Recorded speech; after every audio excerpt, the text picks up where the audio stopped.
Malaysia সফরে বাংলাদেশের প্রধানমন্ত্রী তারেক রহমানকে দেওয়া হয়েছে উষ্ণ ও বর্ণাঢ্য সংবর্ধনা।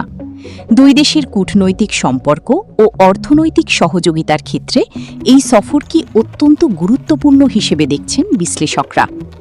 সোমবার সকালে মালয়েশিয়ার প্রশাসনিক রাজধানী পুত্রজায়ার পেরোদানা পুত্র ভবনে পৌঁছালে প্রধানমন্ত্রী তারেক রহমান এবং তার সহধর্মিণী ডাক্তার জুবাইদা রহমানকে স্বাগত জানান মালয়েশিয়ার প্রধানমন্ত্রী আনোয়ার ইব্রাহিম ও তার সহধর্মিণী Datuk Seri doctor Wan Azizah Wan Ismail.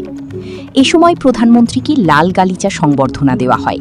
পাশাপাশি মালয়েশিয়ার সশস্ত্র বাহিনীর একটি সুসজ্জিত দল গার্ড অফ অনার প্রদান করে।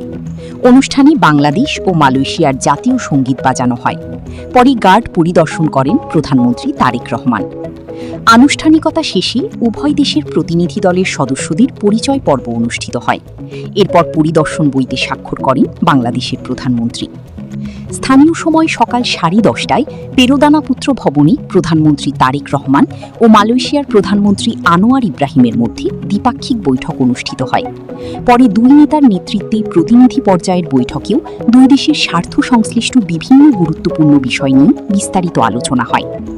আলোচনায় বিশেষ গুরুত্ব পায় বাংলাদেশি কর্মীদের জন্য মালয়েশিয়ার শ্রমবাজার পুনরায় উন্মুক্ত করা, অবৈধ হয়ে যাওয়া বাংলাদেশি নাগরিকদের নিয়মিতকরণ এবং ওয়ার্ক পারমিট নবায়নের বিষয়।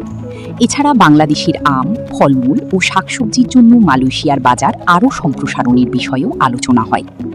বৈঠকে আসিয়ানের সেক্টরাল ডায়ালগ পার্টনার হিসেবে বাংলাদেশের আবেদন, আরসিইপিতে অন্তর্ভুক্তির সম্ভাবনা, রোহিঙ্গা সংকট এবং জাতিসংঘ সহ বিভিন্ন আন্তর্জাতিক ফোরামে পারস্পরিক সহযোগিতা নিয়েও মতবিনিময় করেন দুই নেতা।